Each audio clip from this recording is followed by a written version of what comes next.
who do you think is kind of the leading face for a city? Those other neighborhoods have so much culture, so much of what San Francisco is about. Go to the neighborhood joints that you grew up at. What are the places that you find comforting? Find the leaders on the social digital world, meet with those people, have conversations, start listening about what's going on. Really cool for a mayor to actually be a part of their city. We've been to press conferences where sometimes I'm like, I don't know what we're talking about anymore. How do you determine the city's narrative? Is it the mayor? Is it influencers in the city? Is it council members? Who do you think is kind of the leading face for a city? I think the leading face is the mayor, just because when you're talking about somebody being a narrative, there's not just people within the city that is paying attention. There's people outside, and logically everybody believes the mayor is the person that has all the control. Even if you go into the politics of it, that not every city is mayor ran led, it's city council led, such as Oakland. But mayors are the face of the city. Do you think it's their responsibility to then accurately respond and about false claims about the city, represent changes outside of just communicating to the people? Yes, I think we see a lot of that that's traditionally been in the press, but I think it's now moved towards being an ambassador on social media. I think an example of that is Mayor Brandon Scott in Baltimore. I think he's done an amazing job and work. We've also seen that with people like Mayor Barbara Lee has started her social and got on to different influencers, local influencers, and also city council members that have a bigger following to talk, not just about what's going on in the city, but talk to the people outside of the city to hey, come and visit. How do you feel about what's going on in San Francisco? It's interesting. So Mayor of San Francisco right now is Daniel Lurie. Outside of policy, outside of how I feel about any of that, I will say that he is very active on social. He is outside. And I think that is really cool for a mayor to actually be a part of their city and go around and do that, right? We see Barbara Lee doing that. We see Lurie doing that. I think a lot of the Bay Area mayors know that they need to get out into the city and not just be behind a desk. That's no longer the mayoral position, right? It's no longer just sit in City Hall and sign papers. It's be outside, show what's happening.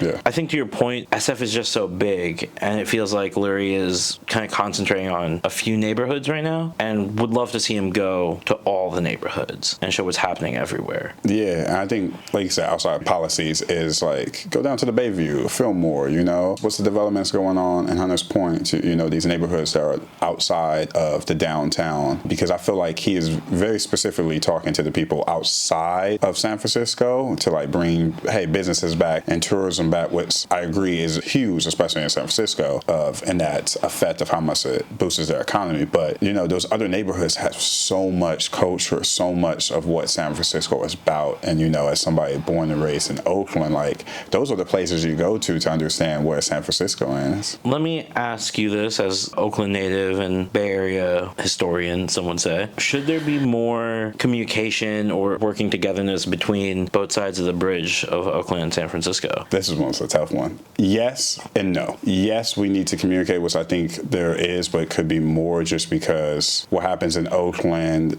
does have an effect on San Francisco, vice versa. But also, we're just two distinctive areas that run completely different. And, you wouldn't think that because of it's just a bridge across. Okay, so to take it back to mayors in general, what would you say a mayor should be looking at in terms of getting in front of people, getting on social? What should they be doing? Is there maybe a playbook or some things that they need to just start doing now? I don't know if there's an exact playbook because every city is different, but I think the first thing is finding what their voice is and what they want to hit on, not just policy-wise, but also different influencers-wise. I think as we see, how when we have campaigns, we find people that are the leaders in their neighborhood. So find the leaders on the social digital world are leaders in their neighborhood. We have different people within Oakland that are influencers in West Oakland, East Oakland. Meet with those people, have conversations about what they feel, more of you listening to them. I think that's the start of it, because I think before you can jump in and have your opinion on everything, which I feel like you already did because you ran a campaign, start listening to even more people about what's going on. That would be, to me, the foundational start. But I would like to hear what you think. I would say maybe on a more technical aspect, get someone who knows how to shoot with an iPhone properly. You don't need fancy cameras. You don't need to invest in a full film crew, but get someone, probably a younger person, who who's like very nimble with their iPhone, who can walk with you and shoot images, who can film quick videos on the street. I think it is honestly an access thing more than anything else, right? I think mayors should, hopefully, we believe, love the city that they are a mayor of, right? They ran this campaign, hopefully because they love the city in some way. I think if you share that love and the things that you like naturally, you will fall into that kind of ambassadorship. Now, it will grow and maybe it needs to do other things, but I think a good place to start even is go to the neighborhood joints that you grew up at. If you didn't grow up there and like moved in, what are the places that you find comforting? Even just going there and starting with something that you like and that you know you've been to and are comfortable in, I think will get mayors who maybe aren't like social media camera ready or a little afraid of doing TikToks and Instagram reels and live streams. All of those might be scary words to mayors who are used to like press conferences and, you know, interviews. Go to a place you like and just spend a minute talking about your favorite coffee order or a story. I think that's a place that any mayor or mayoral candidate can start. And I think it allows others to like get to know you in a way that is hard and through other mediums, right? And I think to add to that, as you were eloquent saying about like spots you go to, things you like, but also giving the information that you might have given in the press conference or even in the press release out, because there's some people that's only on social media. They're not watching TV. Like we have younger people that are, their media source and channel is social media. So like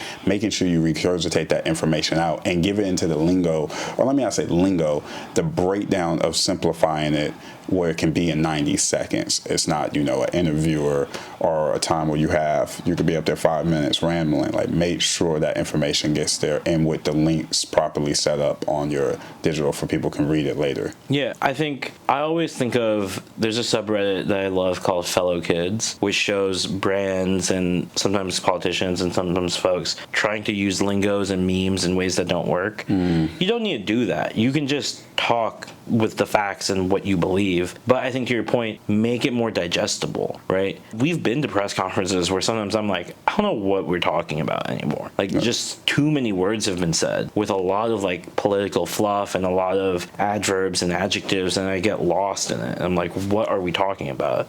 But a 30-second video that says, hey, we're making parking free at the lake on, you know, weekends. Great. Now I know I can go to the lake on weekends without having to worry. That's all I need. If that's what the whole press conference, like a 30-minute press conference is, release a 90-second video that just says that. And I think that will help at least people know what the heck is going on. So mayors are, we believe, are brand ambassadors. That's not their first job, but that is definitely within their job.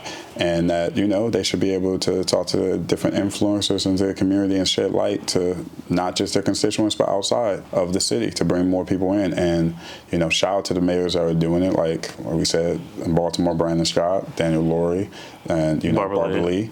Keeping it down. You know, and also Matt Mahan in San Jose has done a good job too. Yeah. So shout out to all of those, and I think we'll see more of it. We just won't, I don't think we'll see it everywhere due to the fact I think it is a more metro city type vibe. I also think that it's okay if it doesn't become super popular. Mayors don't need to become super well known and they don't need to become influencers. It's just that people in the city should know where they can get easy information and a realm of connection to the person that's leading their city.